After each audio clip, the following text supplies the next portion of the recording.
পাচ্ছে না কেন? আমি নাচবো। রোহান, ওকে তাড়াতাড়ি বেডে শুইয়ে দিয়ে মুখে পানি দে। আমাকে নিয়ে এসেছো কেন? সারা রাত কি পার্টিতে থাকবে? পার্টি তো শেষ। তো কি হয়েছে? আমাকে নিয়ে এসেছিস কেন বল? এখন আর কোনো কথা নয়, বাসায় চলো। না, আমি বাসায় যাব না, আবার পার্টিতে যাব। এই স্যুপটা খাও, এটা খেলে ভালো লাগবে। না, খাবো না। একটু নাও। কি ভেবেছিলে? মাম্মা চলে এসেছি। জানো, আজকে বড় একটা সরষলা আমার হাতে পড়েছিল। এখানে? সরষলা কি? তুমি সরষলা চেনো না? ড্যাডি দেখাও তো। এই যে এটা।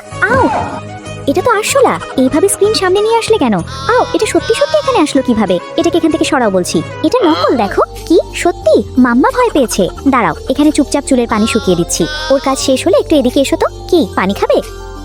পাপা, তোমার কি মাম্মাকে প্রয়োজন? হ্যাঁ, খুব ইম্পর্টেন্ট একটা কাজ আছে। তুমি এখন যাও, পরে এসো। আচ্ছা, কি হয়েছে বলুন? বলতে তো চাই অনেক কিছু, কিন্তু কেউ শুনছেই না। এদিকে দেখো, কেউ আমাদের উপর নজরদারি রাখছে। মানে এভাবেই থাকো। আরে কি করছেন আপনারাই? কি ওর পেরেন্টস? হ্যাঁ, রেডি হয়ে যান ফ্যামিলি ফটোর জন্য। 3, 2, 1।